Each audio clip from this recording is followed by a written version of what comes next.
you're a parent and you're kind of concerned about the mental health of your child, you're really beginning to question it, and you don't know how to bring up the subject, you get some fears and underlying, how do I talk to my child about that?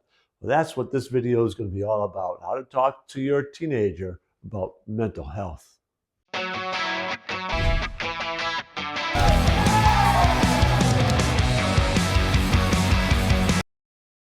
Talking to your teenagers about mental health can be really challenging.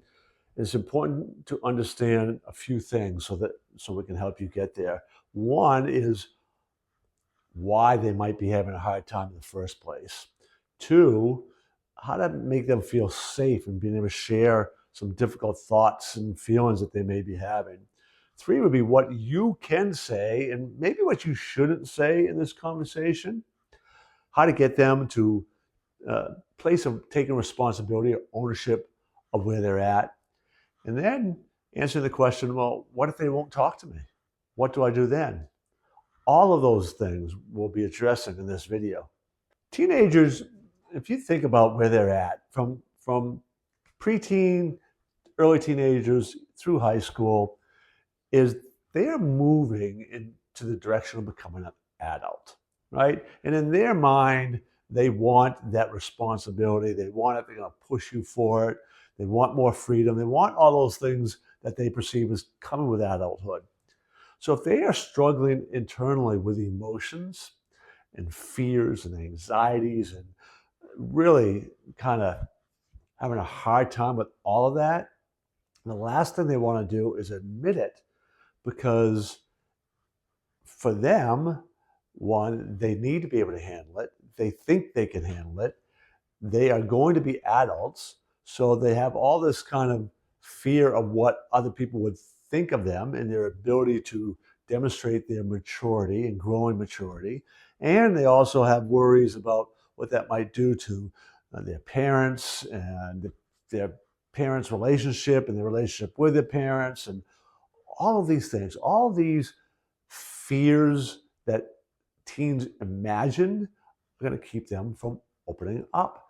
Teenagers are very, very good, very adept at imagining the worst. And that's what they do when it comes to the struggle that they're having emotionally, so they just keep it to themselves. For a child to really begin to be open up, for a teenager to open up, they do need to feel safe. A lot of that has hopefully been developed and built up over the years of the relationship that you have with them. If they have a history of being able to share with you and open up to you without fear of judgment, without fear of ridicule or being dismissed, or like, oh, what are you talking about? That's not that bad, so-and-so has it even worse. They want their emotions validated. If you have a long history of doing that with them, much better. If you haven't really had much of a history with that, that's what you really need to focus on trying to do, is just listening, teasing it out of them, trying to get them talking any way possible, and listening, validating it. Maybe even validating it by saying, boy, I remember something like that happened to me, and I'm sorry if I haven't listened well in the past, and then tell them your story. That can really help make that connection. Then for what to say and what not to say is, you don't want to diminish what they're feeling. You don't want to dismiss it. You want to acknowledge that they have a perfect right to feel what they're feeling, but you also want to help them by asking different sets of questions to identify ways that they literally in their own mind might be distorting things, blowing it out of proportion. You want to get good at asking questions that will help them blow out that distortion that they make in their own mind, to bring back generalizations that they may have made or deletions to the internal event that they've created in their mind. It's important to recognize that what's going on inside of them is obviously not reality, right? So their brain has made deletions, distortions, or generalizations, and we got to help them bring those back, right? So asking questions like, are process-oriented questions. Things like, how do you do that? How do you know? Who are you comparing yourself to? Questions like that can help kind of clarify in their own mind who they're clarifying kinds of questions like, well, who am I comparing myself to? How do I know? How do I do that? And by going internal like that to answer your question, you've interrupted the pattern. You've opened up a possibility to then embed a positive suggestion. So that's a skill set that is can be easy to learn. It just takes time to really get good at it. A real important thing to be able to do in the conversation you have with a team is to get them to take ownership in the present moment for what they are really responsible for. And they're responsible for the labels that they've accepted themselves. They're responsible for their thinking patterns. They're responsible for their emotions. They're responsible for their beliefs. They are responsible for how they interpret things that are happening outside of themselves.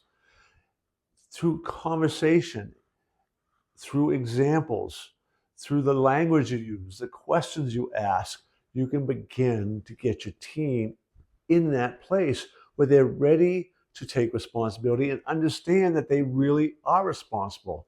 Storytelling, giving examples, relating from your own experiences, your own things that happen as a teenager. The better you can connect with those same struggles you may have had and share those, the more they can begin to connect with you and begin to see that the only way out of this is to own that I don't have to accept this label. I don't have to accept this belief. I don't have to choose to feel frustrated, angry, or upset about this statement that somebody made.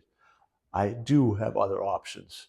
That level of ownership is the first step in really beginning to take ownership of the mindset that's going to enable them to deal effectively with a mental health problem. Well, when your teen is really having a hard time opening up to you, the next step is try to find somebody, help them with somebody to talk to, somebody who's in a position to be able to help, a coach, a teacher, a counselor, a therapist, a an aunt, an uncle, grandparent, anybody that they really can feel comfortable to begin sharing some of these things.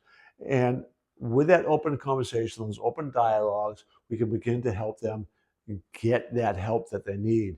But it's really important to understand that it's okay for them to really feel uncomfortable about sharing with you. It's not necessarily a reflection on you. They might, in their own mind, feel so much love and respect for you that they do not want to burden you with what's going on inside. They don't want to disappoint you.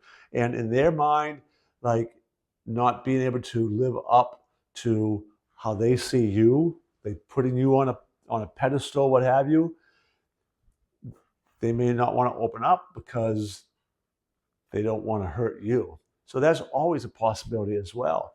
So you can't take it personally. And if they're really not opening up, find somebody they can open up to. Encourage them to go talk to somebody, set it up for them, get them anything you need to do to get them talking about the struggles that they're having. And let me tell you about a former student of ours.